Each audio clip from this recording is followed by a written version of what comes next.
रहे हैं mysterious illness dubbed disease X has killed dozens of people in Congo, WHO says. अजीजों, जिसका डर था वही हुआ। मैंने आपसे पहले ही कहा था डिजीज एक्स नाम की एक बीमारी है जो कि अगला पेंडेमिक होने वाला है और आपके सामने है। इसको पेंडेमिक 2 इस वक्त कहा जा रहा है और WHO की तरफ से कंफर्म कर दिया गया है कि काफी लोग जो हैं वो इस बीमारी से इफेक्ट हो चुके हैं कॉन्गो के अंदर। और अजीब बात यह है कि हमेशा की तरह अगर मैं यहां पर आपको बताऊं, mysterious illness dubbed disease x spreading rapidly has killed mostly children infected over 400।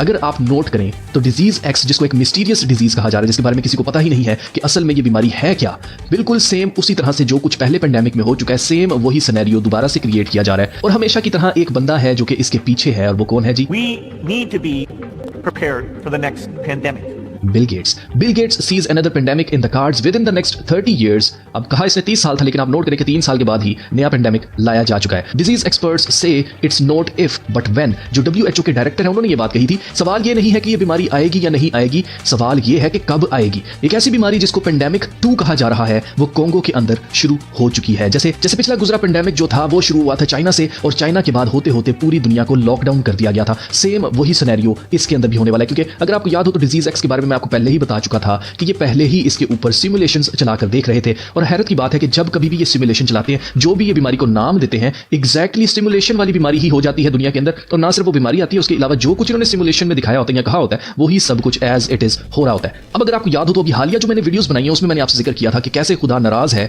और खुदा की तरफ से तलवार, काल और बीमारियां जो है वो इकट्ठी आने वाली हैं, ये तीनों चीजें। और अगर आप गौर करें तो ये तीनों की तीनों चीजें, बल्कि चौथा जो कि मुखालिफ मसीह है, जो सफेद घोड़ा है, वो मुखालिफ मसीह को शो करता है, जो कॉन्कर पर कॉन्कर करता चला जा रहा है, यानी कि वो जीत पर जीत हासिल करता चला जा रहा है। अभी रिसेंटली इसराइल ने सीरिया के गोलान हाइट्स के ऊपर कब्जा कर लिया और सीरिया की रिजीम का गिरना एक साइन माना जा रहा है मुखालिफ मसीह के आने का। और आप नोट करें कि बाकी तीनों वही चीजें हैं जो कि मैंने आपसे कही, तलवार, काल और वबा। तो आपके सामने है ये तीनों चीजें, ये चारों चीजें बल्कि एक ही टाइम के ऊपर आ रही हैं। जंग भी हो रही है, जंग से लोग मर रहे हैं और काल भी पड़ने वाला है और जगह जगह काल पड़ रहे हैं। जैसे कि उसने कहा था कि जगह जगह काल पड़ेंगे, बीमारियां आएंगी। सेम उसी तरह से एक नई बीमारी जो है वो फूट पड़ी है जिसका नाम डिजीज एक्स रखा गया है। अब मजे की बात यह है कि कॉन्गो वही जगह है जहां से बिल गेट्स ने बच्चों के ऊपर अपने एक्सपेरिमेंट्स करना शुरू किए थे। उसी जगह से ये नया पेंडेमिक शुरू होने वाला है। अब ये जो सेकंड पेंडेमिक है, जिसको दूसरा पेंडेमिक कहा जा रहा है, ये कोई आखिरी पेंडेमिक नहीं होने वाला है। इसके बाद और नई नई बीमारियां फूटेंगी और नई नई बीमारियां निकलेंगी। और उसकी रीजन ये है कि इन्होंने अब हमें कहना है कि क्योंकि अब बहुत ज्यादा एडवांस हो चुका है तो और नई नई बीमारियां आ रही हैं, तो हमें नई टेक्नोलॉजी की जरूरत है। अब हमेशा की तरह जब भी कोई पेंडेमिक आता है, आपको पता है उसके बाद उसका सोल्यूशन निकाला जाता है। और सोल्यूशन क्या होता है? एक रॉकेट। अब इसका भी एक रॉकेट निकाला जाएगा, लेकिन उस रॉकेट के जरिए ये इंसान के साथ नई टेक्नोलॉजी को लगाकर क्या करना चाहते हैं? उसकी जेनेटिक एडिटिंग करना चाहते हैं। Exactly. And robots look at things like gene editing. Exactly. Opening a whole new horizon for medical science. And you see, the difference of this fourth industrial revolution is it doesn't change what you are doing. It changes you. If you take genetic editing, Right. Just as an example. It changes you का मतलब ये है कि हम इंसान नहीं रहेंगे। आगे सुनिए क्या कहते हैं। It's you who are changed. And of course, this has a big impact on your identity.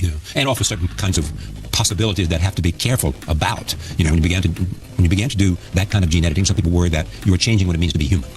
Yes, that's the problem. And, of course, the new industrial revolution offers us many opportunities, but it raises manifold questions on the ethical, but even legal.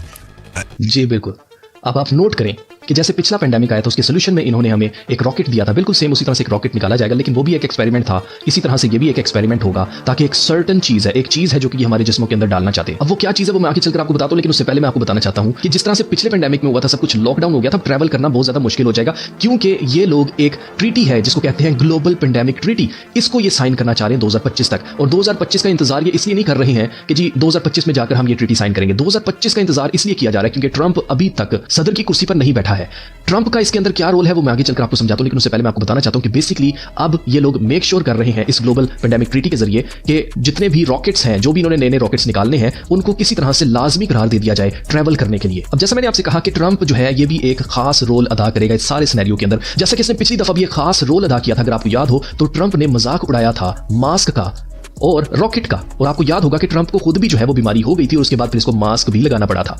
तो ये सब कुछ क्या है? Basically इनका plan क्या है? इनका प्लान ये है कि ट्रंप जो है वो हमेशा की तरह क्या करेगा, इनके खिलाफ बात करेगा। 2 पार्टीज बनाई जाएंगी, WHO और दूसरी पार्टी कौन सी होगी? ट्रंप वाली पार्टी होगी। ट्रंप को हर वो बंदा सपोर्ट करेगा जो लोग WHO के ऊपर ट्रस्ट नहीं करते हैं, वो सबके सब ट्रंप के ग्रुप में डाले जाएंगे। बेसिकली बात ये होगी कि ये कहेगा कि भाई हमें आपकी टेक्नोलॉजी की जरूरत नहीं, हमें आपके सोल्यूशन की जरूरत नहीं है, हम आपका रॉकेट नहीं लेंगे बल्कि हम खुद अपना रॉकेट बना लेंगे। आप जरा गौर करें कि ट्रंप के बगल में कौन है? ट्रंप के बगल में है एक टेक कंपनी का मालिक जिसका नाम है इलॉन मस्क। और इलॉन मस्क अभी रिसेंटली इसने एक लॉकेट पहना हुआ था जिसके ऊपर ओमेगा का सिंबल बना हुआ है और एक आंख बनी हुई है पीछे। ओमेगा जो ग्रीक लेटर है इसका मतलब है दी एंड। और आप नोट करें कि ये एंड किस तरह से करेंगे इन सारी चीजों को। बेसिकली इन्होंने सबको ब्रेन कंप्यूटर इंटरफेसेस जो है वो लगाने हैं, जिसकी परफेक्ट एग्जांपल न्यूरालिंक है। और इलॉन मस्क जैसा कि कह चुका है कि अब न्यूरालिंक को हमारे दिमाग के अंदर लगाने के लिए जरूरत नहीं पड़ेगी सर्जरी की, यानी कि कोई भी चीर फाड़ करने की जरूरत नहीं पड़ेगी, सिर्फ एक रॉकेट के जरिए इंसान के जिस्म में न्यूरालिंक चिप जो है वो इंस्टॉल की जा सकेगी। तो आई होप आपको समझ आ रही होगी कि हम किस तरफ बढ़ रहे हैं। तो बेसिकली इन्होंने बनाने दो ग्रुप्स, और अगर आप देखें ग्लोबल पेंडेमिक ट्रीटी अभी तक साइन नहीं की जा रही। क्यों नहीं की जा रही? उसकी रीजन ये कि कुछ ममालिक हैं जो कि सवाल उठा रहे हैं इस चीज के ऊपर, जबकि ये ऑलरेडी अंदर से ये सब तय है कि जनाब WHO जो है उसको राइट मिल जाएगा, यानी कि इनको किसी हुकूमत की जरूरत नहीं पड़ेगी, किसी हुकूमत से इजाजत लेने की जरूरत नहीं पड़ेगी। WHO जो है वो अपनी मर्जी से जो चाहेगा किसी भी मुल्क में पूरी दुनिया में वो कर पाएगा पेंडेमिक से लड़ने के लिए। तो इसको ग्लोबल पेंडेमिक ट्रीटी कहते हैं, जिसका मतलब यह है कि सब मुल्क जो है वो अपना इख्तियार पकड़ के WHO को दे देंगे और WHO से कोई सवाल नहीं करेगा, चाहे एक्सपेरिमेंट्स करें, चाहे जो मर्जी करें, इनको कोई पूछने वाला नहीं होगा इस ग्लोबल ट्रीटी के साइन किए जाने के बाद। लेकिन इसके खिलाफ कौन हमें दिखाया जाएगा? हमें दिखाया जाएगा ट्रंप। और आप नोट करें कि ट्रंप वाली साइड पे हर वो बंदा होगा जो कि इस ट्रीटी के खिलाफ है, हर वो बंदा होगा जो कि रॉकेट्स नहीं लेना चाहता है। लेकिन एट द एंड ट्रंप इसका सोल्यूशन क्या निकालेगा? ट्रंप निकालेगा सोल्यूशन कि हम अपनी जो टेक एबिलिटीज हैं उनको इस्तेमाल करते हुए इलॉन मस्क से हम लेते हैं मदद और हम अपना सोल्यूशन जो है वो पेश करते हैं मार्केट के अंदर। तो इस तरह से होगा क्या? इस तरह से जो WHO के ऊपर यकीन करने वाले लोग हैं वो तो वही वाला सोल्यूशन ले लेंगे जो WHO ने तैयार किया होगा, लेकिन जो लोग ट्रंप वाली साइड के थे, जो लोग इन सारी चालों को समझते हैं, वो लोग ट्रैप हो जाएंगे। क्यों? क्योंकि वो ट्रंप के ऊपर ट्रस्ट करेंगे, उनको लगेगा कि ट्रंप हमारा बुरा नहीं चाहता है, ट्रंप ने सही ही चीज बनाई होगी और इसके अंदर कुछ भी ऐसा नहीं होगा जो कि हमारी जीन को चेंज कर दे। इसलिए लोग ट्रंप वाले सोल्यूशन की तरफ जाएंगे और दोनों तरफ से ही अगर आप नोट करें तो ये अपनी गेम कर जाएंगे। जो इनका मकसद है एक सर्टेन चीज इंसान के जिस्म में डालना, ये वो आसानी से रॉकेट के जरिए हर एक इंसान के जिस्म में डाल सकेंगे। अगर आप गौर करें तो पिछले कुछ सालों से जितनी भी बड़ी बड़ी टेक कंपनीज हैं वो सब की सब हेल्थ इंडस्ट्री के अंदर आती जा रही हैं। Why the tech companies are turning to health department, सेहत की तरफ क्यों आ रही हैं? उसकी रीजन ही ये है कि एक टेक्नोलॉजी है जिसका ताल्लुक इंसान के दिमाग से है, वो टेक्नोलॉजी किसी तरह से इंसान के अंदर इन्होंने डालनी है। सो गाइस, आखिर में मैं आपसे यही कहूंगा कि अभी वक्त से पहले मैं ये वीडियो बना रहा हूं तो इस वीडियो को ज्यादा से ज्यादा शेयर करें ताकि हर एक बंदा इससे अवेयर हो जाए। और जब ये सोल्यूशन के तौर पर पेश करें एक रॉकेट, तो आपने समझ जाना है कि जब ये आपको लेफ्ट हैंड साइड पर जाने के लिए कहें तो आपने किस हैंड साइड पर जाना है। जी बिल्कुल सही गेस किया आपने।